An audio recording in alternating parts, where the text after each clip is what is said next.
Welcome to another episode of Rewind, a closer look. Today we're strapping in for a high-speed, bullet-fueled horseback riding adventure through the wild landscapes of the good, the bad, the weird.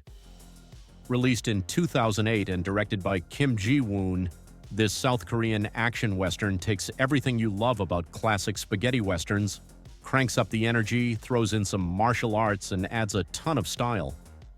This movie is one of the best examples of East meets West.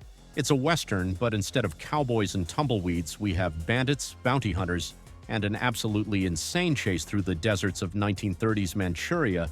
So let's load up our six-shooters and dive in. Our story takes place in the lawless lands of Manchuria, where multiple forces are scrambling to get their hands on a mysterious treasure map. And wouldn't you know it, the guy who accidentally snags it is none other than our weird Yoon Tae-gu, played by Song Kang-ho. Tae-gu is a train-robbing bandit who just happens to be in the right place at the right time, or maybe the wrong place, depending on how you look at it. But he's not the only one after the map. Enter the bad, Park Chung-yi, played by Byung-hun. He's a ruthless, sharp-dressed assassin who has no problem cutting down anyone in his way. Seriously, this guy makes being evil look way too stylish. Then we have the good.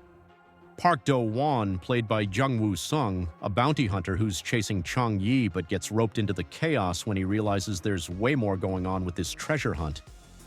And because things weren't crazy enough, let's add in Manchurian bandits, the Japanese army, and one of the wildest chase sequences you'll ever see in a movie. Imagine Mad Max, but with horses, bandits, and a lot more gunfire. That's the good, the bad, the weird in a nutshell. Now let's talk about our three leads, because they absolutely make this movie. First, we have the weird Yoon Tae-gu, played by Song Kang-ho, one of South Korea's biggest and most beloved actors.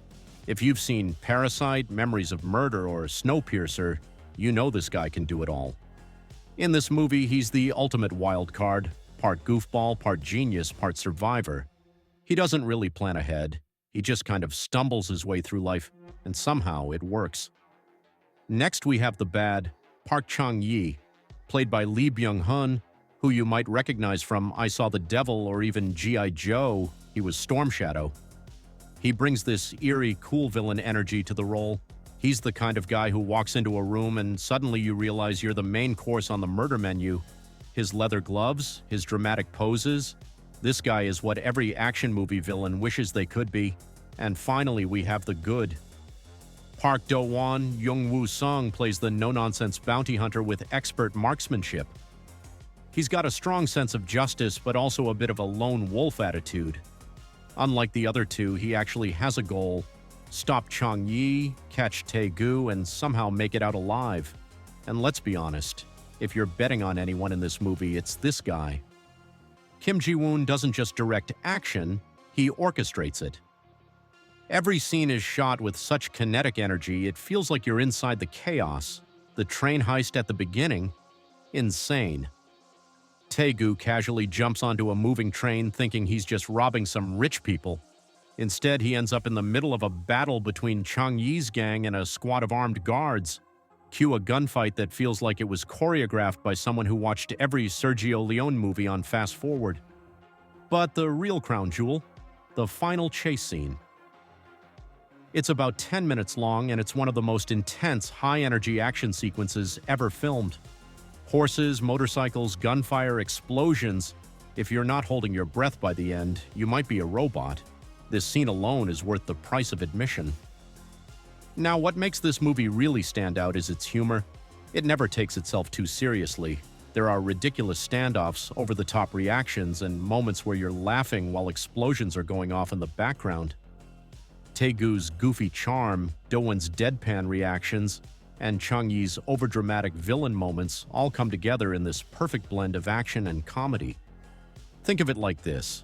If Indiana Jones and the Good, the Bad, and the Ugly had a love child raised by Jackie Chan, this would be the result. There's a lot of cool trivia behind this movie.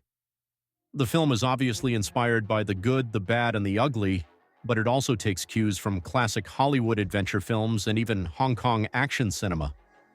Many of the action scenes were done with practical effects. That means real explosions, real horseback stunts, and actors who actually had to dodge gunfire.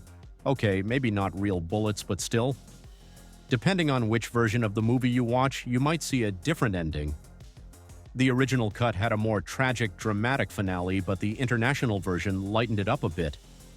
The film was a massive hit in South Korea, becoming one of the highest-grossing films of the year and gaining a cult following worldwide. At the end of the day, The Good, the Bad, the Weird is just pure fun. It takes everything great about action movies, memorable characters, breathtaking cinematography, and jaw-dropping action, and cranks it up to 11. Whether you're a fan of westerns, heist movies, or just want to see Song Kang-ho being an absolute legend, this is one movie you need to check out. Thanks for watching this episode of Rewind: A Closer Look. If you've seen The Good, the Bad, the Weird, let me know what you think in the comments. And if you haven't, seriously, what are you waiting for? Don't forget to like, subscribe, and hit that bell icon so you never miss an episode. Until next time, keep watching awesome movies.